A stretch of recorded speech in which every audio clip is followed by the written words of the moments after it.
Setelah Anda menyaksikan video ini, jangan lupa berselawat kepada baginda Nabi Muhammad sallallahu alaihi wasallam.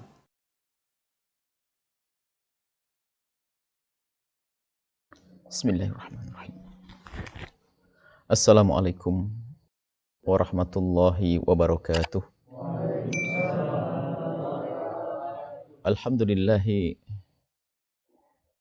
nahmaduhu wa nasta'inuhu wa nastaghfiruh wa na'udzu billahi min syururi anfusina wa min sayyiati a'malina. May yahdihillahu fala mudilla lahu wa man yudlil fala hadiya lahu. Wa asyhadu an la ilaha illallah wahdahu la syarika lahu wa asyhadu anna sayyidana Muhammadan abduhu wa rasuluh.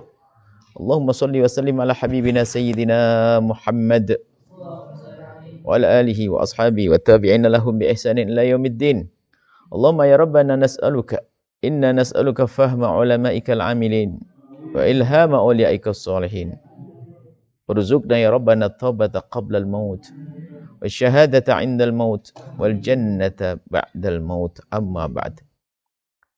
Yang sangat kami cintai, kami muliakan para perindu ridha Allah, para pecinta baginda Nabi sallallahu alaihi wasallam.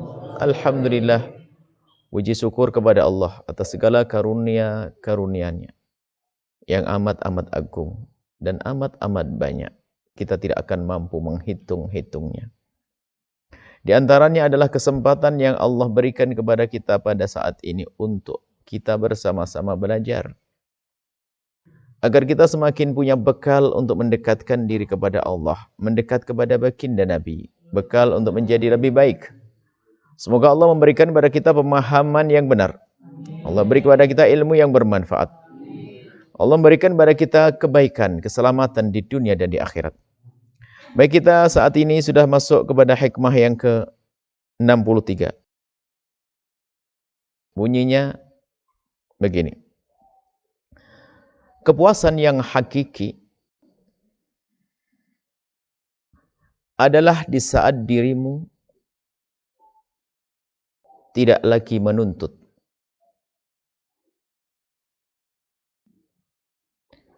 Kepuasan yang hakiki adalah di saat dirimu tidak lagi menuntut. Kita punya urusan dengan Allah, urusan dengan sesama manusia. Dan kita punya hajat, punya kebutuhan. Semua dari kita kalau punya hajat dan kebutuhan ingin terpenuhi.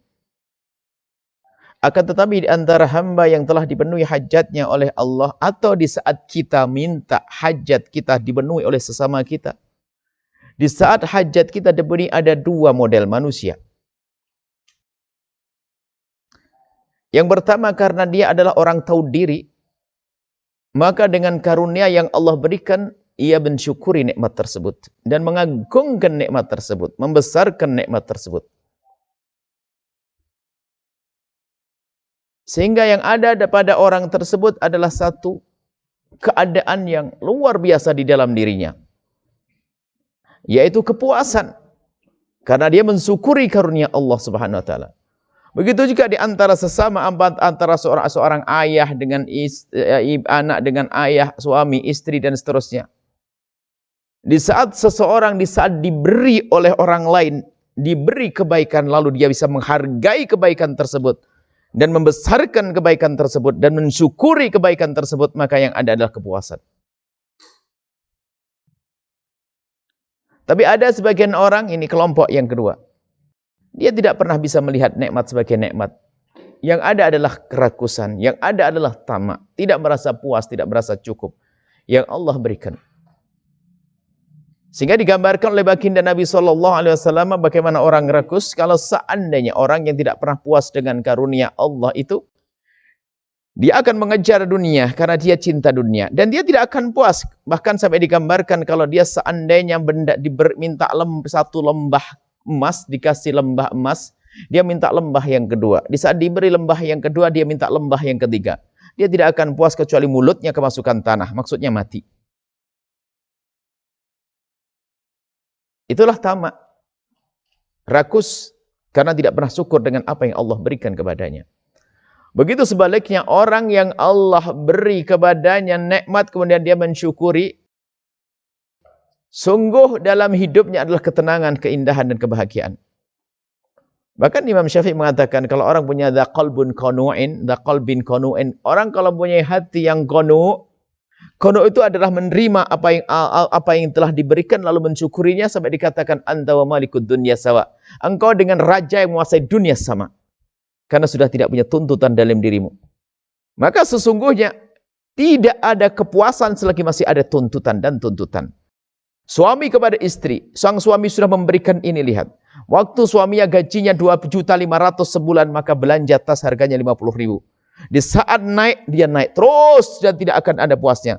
Ternyata sampai suatu ketika karena suaminya gajinya banyak dan kaya raya, beli tas menjadi 250 juta. Gila. Dia tidak akan puas dan begitu seterusnya. Sehingga kepuasan yang sesungguhnya, seperti hikmah yang lain yang pernah kami hadirkan, kepuasan yang sesungguhnya bukan di saat terpenuhinya keinginanmu, akan tapi di saat tidak adanya keinginanmu, maka itulah kepuasan yang sesungguhnya. Kalau sudah tidak ada keinginan, maka kepuasan. Urusan dunia ini, kalau urusan akhirat nggak boleh berhenti keinginan kita. Kalau urusan rakus akhirat, maksudnya terus haus kepada akhirat. Tapi urusan dunia tidak. Dan kalau sudah orang punya kerakusan dalam dunia menyeramkan, mengerikan, dia tidak pernah puas dengan apa yang diberi. Dia itu lebih kaya daripada adiknya, tapi dia masih sempat mengambil harta adiknya yang fakir. Kejahatan, lihat, sampai dikatakan oleh baginda Nabi, kalau orang tidak membiasakan dirinya, melatih dirinya dengan puas, dengan kepuasan, dengan syukur atas karunia Allah, maka akan muncul suatu sifat yang mengerikan, namanya kerakusan, khirs atau tama'. Sampai Nabi menggambarkan model manusia yang di dalam diri ada ketamaan seperti dua serigala ini. Lebih serem daripada dua serigala. Madhibani ja'iani ursila fi ghanamin. Nah, tidak ada dua serigala lapar. Bayangkan serigala lapar. Dilepas di gerombolan kambing. Bayangkan serigala itu saja menyeramkan. Apalagi lapar. Satu. Tapi kalau sudah dua lebih serem lagi, karena gaya rakusnya ada. Dia masih menggigit mangsa, ngelihat teman yang gigit yang lain nggak terima dia, mau merebut. Ditinggal mangsanya. Terus, jadi kalau sudah ada segerombolan kambing dimasukin dua serigala, hancur. Ternyata, sifat atau kehancuran yang terjadi karena serigala itu, tidak ada apa-apa jadi banding dengan hiris, tamaknya, rakus seseorang kepada harta dan kepada pangkat. Seperti yang disabdakan Nabi SAW. Maka kepuasan di dalam hati, yuk kita belajar mencari kepuasan di dalam hati, membiasakan bersyukur kepada Allah atas karunia Allah berikan. Dan Nabi mengajarkan urusan dunia jangan biasa melihat kepada yang ada di atasmu. Lihatlah yang ada di bawahmu. Kita sering salah berguru. Kita mencari seorang motivator untuk maju kaya. Kita diajari untuk jadi orang rakus. Kalau kita cari motivator yang hebat, cari motivator yang menjadikan kita semangat bekerja, akan tapi ujung-ujungnya adalah hasil kerjaan kita adalah untuk Allah. Maka itu tidak akan rakus selamanya. Mungkin dia akan berkata, kamu harus kaya, kamu harus bisa, kamu harus berjaya. Tapi ujung-ujungnya apa? Jayanya umat beriman. Jayanya orang sukses, orang beriman. Jayanya orang Islam. Jayanya orang bertakwa. Ujung-ujungnya apa? Akan mengalir kepada kebaikan. Itu akan terpangkas. Karena apa? Bukan membesarkan hawa nafsunya. Karena membesarkan syiar agama Allah subhanahu wa ta'ala. Beda. Biarpun kelihatannya urusan dunia, tapi yang diurus adalah akhirat, maka nggak akan wilayah rakus. Dia akan menemukan kepuasan terus dan kepuasan. Kalau kita pergi kampung-kampung, kita bisa melihat satu ibu, bapak, suami, istri yang dengan kesederhanaannya. Tidak pernah ada di angan-angannya pengen punya hotel berbintang. Jangankan punya hotel, nginep pun tidak pernah kepikiran dia. Nggak pernah berkhayal dia pakai mobil mewah. Setiap pagi dari rumahnya pergi ke pasar, ke sawah, meniti pematang sawah dengan candaria suami istri. Suami berangkat duluan, tidak lama kemudian sang istri menyusul dengan singkong rebus dan seterusnya. Candaria, nggak ada permusuhan. Sholat tarawih full. Puasanya juga nggak pernah putus. Tahajudnya nggak pernah putus. Lihat, nggak punya apa-apa, nggak punya tabungan di rekening, tapi hatinya tenang. Dan ini ada. Ada orang di gedung megah, hartanya melimpah, tatonya dia stres. Ujung-ujungnya bunuh diri juga ada. Maka kepuasan di dalam hati ini. Bukan di tangan kita yang kita miliki. Maka sebagian doa yang dipanjatkan oleh orang-orang soleh, ya Allah jadikanlah dunia di tanganku, jangan kau jadikan dunia di hatiku. Sehingga datang perginya dunia bagi dia adalah enteng. Tapi kalau sudah masuk di hatinya, maka akan menjadi orang hubbud dunya.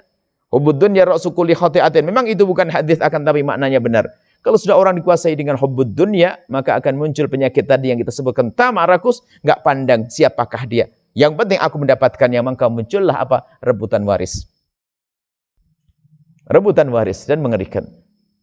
Maka dari itu mari kita tata hati kita. Bagaimana sekarang kita agar kita masuk wilayah puas yang sesungguhnya, puas yang hakiki.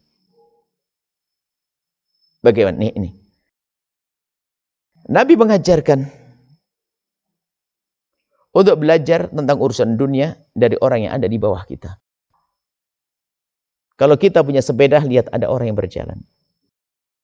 Jika kita hanya bisa berjalan, lihat ada orang yang merangkak atau berjalannya tertatih-tatih. Bagi Anda yang buta, ada orang yang sudah buta tapi tidak bisa berjalan, macam-macam. Jadi yang jelas urusan dunia ini jangan sampai memandang yang di atasnya. Itu cara yang diajarkan baginda Nabi SAW. Sehingga dia akan mudah mensyukuri, Allah, aku sudah mendapatkan.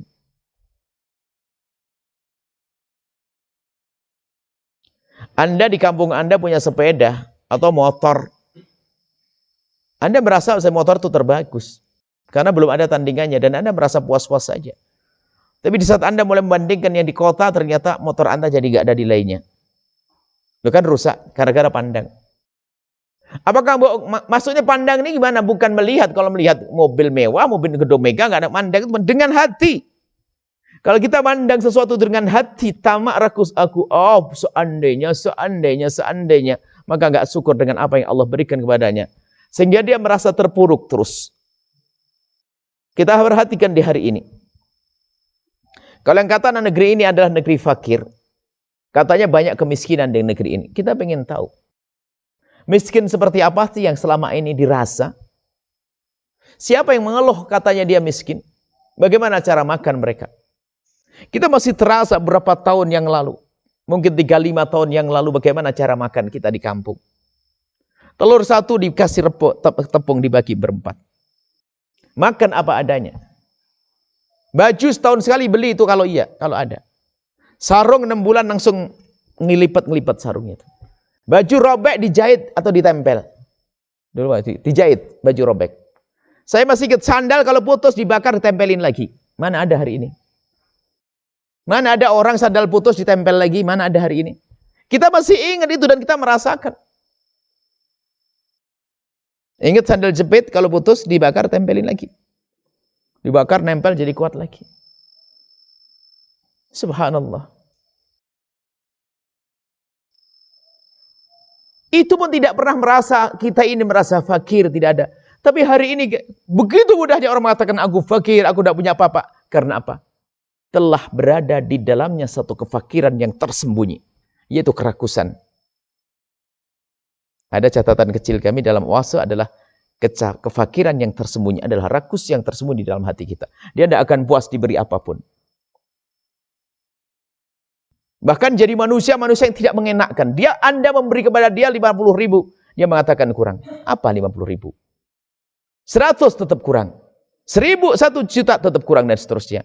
Maka kalau ada seorang suami punya istri yang seperti itu, maka dia nasib buruk bagi sang suami. Kalau punya istri yang selalu punya suami, punya sifat seperti itu, ada nasib buruk. Karena dia adalah kejelekan. Akhlak yang Nabi tidak senang dengan akhlak itu. Dengan akhlak buruk seperti itu. Mari kita asah hati kita. Bagaimana kita menjadi orang yang punya qalbun qanu'. Hati yang puas dengan apa yang Allah berikan kepada kita. Bisa sampai kepada syukur, caranya, kalau tidak salah ini adalah pertemuan hikmah yang lalu. Agungkan nikmat Allah. Renungi karunia Allah. Siapa yang memberi? Kalau kita menyadari siapa yang memberi, maka kita akan mudah mengagungkan. Kita pernah contohkan ada seorang mungkin dia di rumahnya punya konveksi yang mahal-mahal. Harga bajunya mungkin harganya 1 juta, 2 juta, sampai 5 juta, 50 juta, dan seterusnya. Tapi suatu ketika karena dia sangat mencintai satu orang alim, atau mungkin mencintai seorang raja, dia pergi ke tempatnya, dikasih hadiah kain. Dan kain itu mungkin kain murah, dibawa pulang sangat dihargai. Padahal itu dibanding baju di rumahnya tidak ada nilainya. Karena apa? Siapa yang memberi? Siapa yang memberi? Yang memberi adalah raja. Siapa yang memberi? Memberi adalah orang yang sangat dicintainya. Bagaimana dengan pemberian Allah Jalla Jalaluh tidak pernah kita hargai di rumah kita. Makanya Buya marah kalau ada anak santri tiba-tiba bajunya keleleran. Kau tidak bersyukur kepada Allah. Kemarin Buya marah betul ada santri membiarkan bajunya. Ibundanya pun di rumah mungkin pakai baju robek dan dijahit. Ayahnya pun demikian. Kenapa ada santri membiarkan baju ditinggal sana kemari? Haram, dosa. Tidak mensyukuri karunia Allah Subhanahu wa taala. Tidak mensyukuri. Selagi dia tidak pernah biasa belajar mensyukuri, maka apa? Tidak akan muncul sifat qanaah di dalam hatinya. Dan selagi sifat qanaah tidak ada, maka yang muncul adalah sifat tamah. Dia tidak akan puas dengan apa yang Allah berikan kepadanya. Agungkan karunia Allah. Agungkan, lihat apa yang Allah berikan kepada kita. Apa yang Allah berikan kepada lihat dari yang ada pada diri kita. Apa yang ada di rumah kita. Apa yang Allah berikan, lihat semuanya ini karunia agung dari Allah, dari Zat yang Maha Agung. Hingga tumbuh subur di hatimu rasa syukur setelah pengagungan. Maka ketahuilah, akan sejuk hatimu dengan karunia. Setelah itu apa? Anda tidak akan punya tuntutan, maka di saat itu Anda sampai kepada kepuasan yang hakiki. Kembali kepada hikmah bahwasanya kepuasan yang hakiki adalah di saat engkau tidak lagi menuntut. Tuntut menuntut adalah suatu hal yang tidak indah. Menuntut itu ada maknanya apa? Merendahkan yang sudah diberikan lalu dia minta lebih, itu menuntut. Kalau kita meminta kepada Allah bukan menuntut. Kalau seorang istri minta kepada suami karena itu adalah kewajiban nafkah, wajar. Menuntut bukan begitu. Menuntut apa? Yang diberikan itu tidak bisa dihargai, tapi dia mengatakan, saya minta ini, jangan itu. Menuntut. Dia nggak akan puas. Jika hidup kita itu dengan tuntut, menuntut, maka sesungguhnya yang ada adalah suasana yang tidak indah. Suami menuntut kepada istri, istri menuntut kepada suami, lihat. Sebab menuntut itu tidak lain adalah maknanya membongkar, melihat kekurangan pasangan, lalu dia mengatakan. Menyebut kekurangan tersebut. Mungkin pasangannya kurang putih kulitnya, maka dia menuntut. Kenapa kulitmu tidak putih? Kan kurang ajar dia. Mungkin hidungnya kurang mangcut, rambutnya kurang begini dia. Menuntut dia. Jadi tuntutan itu pasti berasal dari perendahan terlebih dahulu. Tapi kalau kita hanya meminta saja dan dia bisa memberi, bukan tuntutan. Misalnya, ayah tolong belikan saya buku. Ayah saya pengen sekolah ke sana. Ya ayah saya pengen mondok. Bukan tuntutan. Asalkan masih layak dan orang tuanya mampu. Dan memang untuk kebutuhan. Dan dia punya hak di balik itu semuanya. Tapi maknanya menuntut itu nggak puas dengan apa yang Allah berikan. Itu mengundang murka Allah kalau dengan Allah. Jangankan dengan Allah, dengan manusia pun juga mengundang murka Allah. Anda diberi hadiah sama seseorang, apa misalnya apa?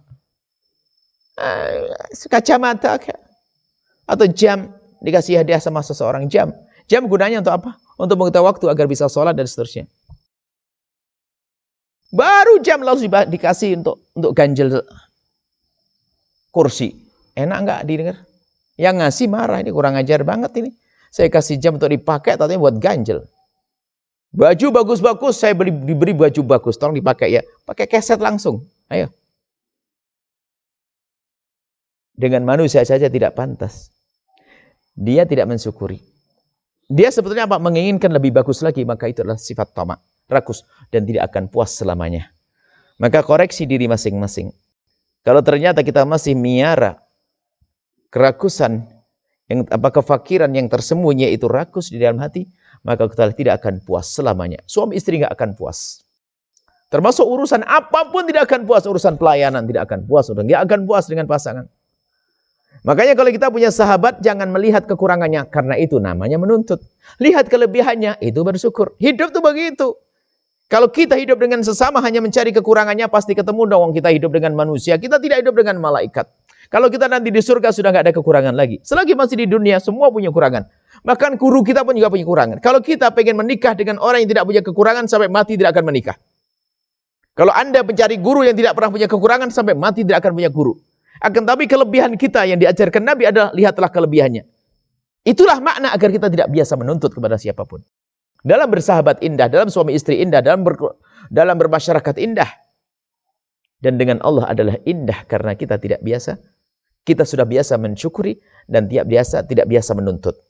Kami ulang bahwasanya kepuasan yang hakiki adalah di saat dirimu tidak lagi menuntut. Semoga Allah memberikan kepada kita kekayaan hati, kepuasan yang sesungguhnya. Semoga Allah menjadikan dunia di tangan kita, tidak menjadikan dunia di hati kita. Dan semoga Allah mudahkan urusan dunia kita untuk akhirat. Semoga Allah berikan kepada kita kesehatan lahir batin. Allah menjadikan kita hamba yang saling mencintai karena Allah. Semoga Allah mudahkan kita dalam melaksanakan kewajiban dan menjauhkan kita dari menuntut. Dan semoga Allah mengampuni orang tua kita dan guru-guru kita. Dan semoga Allah memanjangkan umur kita dalam ketaatan serta sehat walafiat. Dan Allah berikan kepada kita semua husnul khatimah, mati dalam keadaan iman. Dan semoga Allah kelak saat hendak mencabut nyawa kita, kita mampu mengucapkan dengan hati dan lidah kita kalimat agung dan mulia, la ilaha illallah Muhammadur Rasulullah, la ilaha illallah Muhammadur Rasulullah, la ilaha illallah Muhammadur Rasulullah sallallahu alaihi wasallam. Rabbana atina fid dunya hasanah wa fil akhirati hasanah wa qina adzabannar. Wa sallallahu ala sayyidina Muhammadin wa ala alihi washabbihi wasallam. Alhamdulillahirabbil alamin. Al-Fatihah.